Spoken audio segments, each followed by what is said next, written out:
여러분, 만약 오늘이 여러분 인생의 마지막 날이라면, 그리고 여러분의 자녀와 손주들을 다 모아놓고 딱 한 문장만 남길 수 있다면 어떤 말을 하시겠습니까?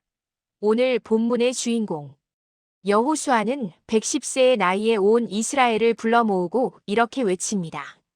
너희가 섬길 자를 오늘 택하라 오직 나와 내 집은 여호와를 섬기겠노라. 이 서슬 퍼런 선언 뒤에는 사실 우리 인생의 가장 아픈 질문과 가장 위대한 해답이 숨겨져 있습니다. 반갑습니다. 오늘도 하나님의 말씀 앞에서 함께 마음을 나누는 소중한 시간입니다. 이 글을 읽으시는 모든 분의 삶 속에 그리고 여러분의 가정 위에 하나님의 평강이 가득하시길 먼저 간절히 기도하며 시작합니다. 우리가 인생의 중반을 넘어 황혼을 향해 갈 때 우리 마음속에 남는 것은 결국 무엇을 남길 것인가에 대한 고민일 것입니다. 오늘 우리는 그 답을 평생을 전쟁터에서 보낸 노병 여호수아의 마지막 뒷모습에서 찾아보려 합니다. 잠시 시간을 내어 좋아요와 구독으로 이 귀한 말씀의 여정에 동참해 주시면 감사하겠습니다. 여호수아 23장은 여호수아가 나이가 많아 늙었을 때 이스라엘의 지도자들을 소집하며 시작됩니다. 여호수아는 지금 고별 사페웰 에드레스를 전하고 있습니다. 그는 자신의 업적을 자랑하지 않습니다. 대신 그는 철저하게 하나님이 하신 일에 집중합니다. 너희 하나님 여호와께서 너희를 위하여 이 모든 나라에 행하신 일을 너희가 다 보았거니와. 너희의 하나님 여호와 그는 너희를 위하여 싸우신 이시니라. 여기서 우리는 싸우신이라는 표현에 주목해야 합니다. 히브리어 원어로 보면 한밀함과 연관된 표현인데 이는 단순히 전쟁을 했다는 뜻이 아니라 승리를 확정짓는 결정적인 전투를 수행하셨다는 의미를 담고 있습니다. 현대적으로 비유하자면 이렇습니다. 우리가 평생 자식 키우고 집장만 하고 직장에서 버텨온 그 모든 세월이 내 힘으로 한 것 같지만 사실은 하나님께서 우리 인생이라는 비바람 몰아치는 현장에서 대신 매를 맞아주시고 길을 닦아주셨다는 고백입니다. 여호수아는 23장 14절에서 아주 강력한 한 문장을 남깁니다. 보라 나는 오늘 온 세상이 가는 길로 가려니와. 너희에게 대하여 응하지 아니한 것이 하나도 없느니라. 영문 성경에서는 이를 나트원 어브 올 더 쿠드 프라머서즈 더 로드 오요 가드 게이브 유해즈 FAI레드라고 표현합니다. 단 하나도 실패하지 않았다. 80평생, 100평생을 살아본 어른의 입에서 나오는 이 확신은 우리에게 큰 위로를 줍니다. 우리가 지금 겪는 건강의 문제, 자녀의 걱정, 노후의 불안 속에서도 하나님은 여전히 실패하지 않는 약속을 이행하고 계신다는 뜻입니다. 여호수아 24장에서 여호수아는 모든 지파를 세겜으로 모읍니다. 성경에서 지명은 우연이 아닙니다. 세겜은 아브라함이 가나안 땅에 들어와 처음으로 단을 쌓았던 곳이며 야곱이 이방 신상들을 묻어버리고 하나님께로 돌아갔던 영적인 고향입니다. 여호수아가 이스라엘 백성을 이곳으로 부른 이유는 뿌리를 기억하라는 것입니다. 그는 이스라엘의 역사를 아브라함 이전, 즉 강 저편 메소포타미아에서 우상을 섬기던 시절부터 훑어내려갑니다. 역사의 재해성 여호수아는 단순히 옛날 이야기를 하는 게 아닙니다. 너희 조상들은 원래 우상 숭배자였다. 하지만 하나님이 강권적으로 불러내셨고 홍해를 건너게 하셨고 광야를 지나 이 땅을 주셨다고 말합니다. 은혜의 정의 이것은 현대어로 바꾸면 전적인 수혜입니다. 내가 잘나서 이 자리에 있는 것이 아니라 망할 수밖에 없던 나를 하나님이 끄집어내어 이만큼 살게 하셨다는 은혜의 빚진 자, 의식입니다. 여호수아는 백성들에게 도전합니다. 만약 여호와를 섬기는 것이 너희에게 좋지 않게 보이거든 너희 조상들이 섬기던 신이든 지금 이 땅의 신이든 오늘 택하라고 말이죠. 여기서 택하라는 단어는 히브리어로 바하르바커입니다. 이것은 단순히 쇼핑하듯 고르는 게 아니라 검증하고 검토하여 생명을 걸고 선택하다는 무거운 의미가 있습니다.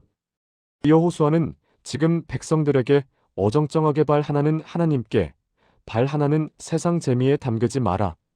회색지대는 없다고 일침을 가하는 것입니다. 여호수아의 이 유명한 선언은 50대 이상의 우리 세대에게 깊은 울림을 줍니다. 우리는 흔히 이 구절을 가운으로 걸어두지만 여호수아가 이 말을 할 때의 비장함을 읽어야 합니다. 그는 섬기다라는 단어를 반복합니다. 히브리어로 아바드어바드입니다.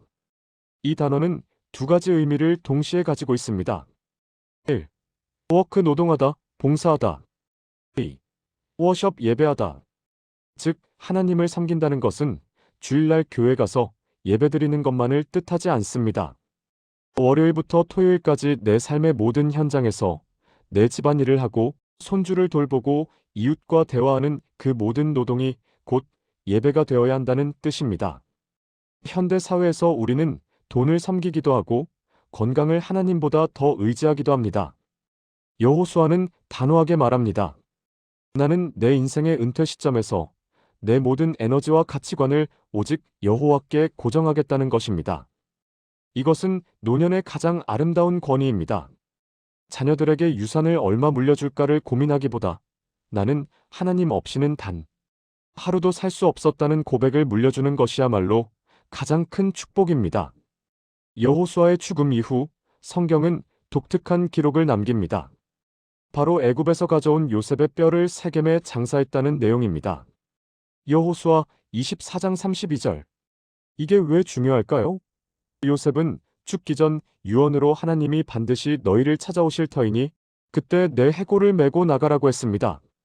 이스라엘 백성은 광야 40년, 가나안 정복 전쟁 수십 년 동안 그 무거운 요셉의 해골함을 메고 다녔습니다. 현대적 비유, 이것은 마치 우리 부모님이 남기신 낡은 성경책이나 눈물의 기도 제목과 같습니다. 당장은 짐 같아 보이고 거추장스러워 보이지만 그것이 바로 약속의 증거입니다. 성취 요셉의 뼈가 세겜에 묻혔다는 것은 수백 년 전의 약속이 마침내 마침표를 찍었다는 것을 의미합니다. 하나님은 잊지 않으십니다. 여러분이 자녀를 위해 흘린 눈물, 교회와 이웃을 위해 헌신했던 그 작은 손길들, 하나님은 결코 잊지 않으시고 반드시 약속의 땅에서 열매 맺게 하십니다. 여호수아가 죽고 나서도 그와 함께했던 장로들이 사는 날, 그동안 이스라엘이 여호와를 섬겼다는 기록은 우리에게 영적 영향력이 무엇인지 보여줍니다. 우리가 죽고 나서도 우리 자녀들이 우리 어머니, 아버지가 믿던 그 하나님을 나도 믿고 싶다고 말하게 하는 것, 그것이 우리 인생의 진정한 성공 아닐까요? 인생의 후반전 혹은 연장전을 살아가시는 사랑하는 성도 여러분, 여호수아의 고별사를 통해 우리는 세 가지 인생의 지혜를 배울 수 있습니다. 첫째, 질투하시는 하나님을 오해하지 마십시오. 여호수아는 하나님을 질투하시는 하나님이라고 소개합니다. 여기서 질투는 인간의 옹졸한 시기심이 아닙니다. 영어로는 passionate love, 즉 열정적인 사랑입니다. 남편이 아내를 사랑할 때 다른 남자를 용납할 수 없는 것처럼 하나님은 우리를 너무나 사랑하시기에 우리가 세상의 헛된 것들에 마음을 뺏겨 상처 입는 것을 두고 보지 못하신다는 뜻입니다. 하나님이 여러분을 간섭하신다면 그것은 여러분을 극진히 사랑하고 계신다는 증거입니다. 둘째, 거듭된 결단이 필요합니다.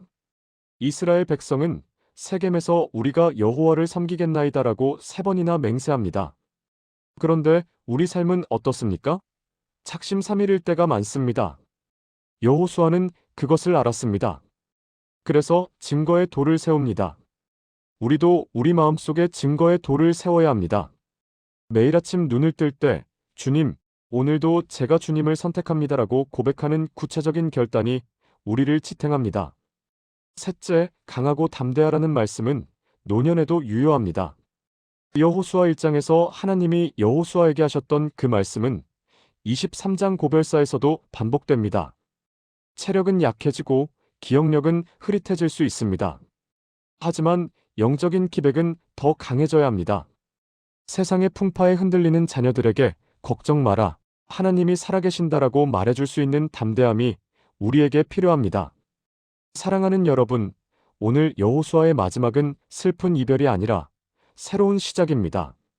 그는 자신의 사명을 다하고 하나님의 품으로 돌아갔습니다.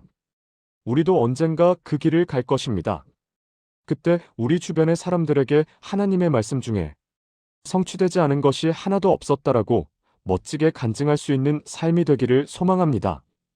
비록 세상은 빠르게 변하고 우리가 이해하기 힘든 일들이 가득하지만 여호수아가 바라보았던 그 신실하신 하나님은 지금도 여러분 곁에 계십니다.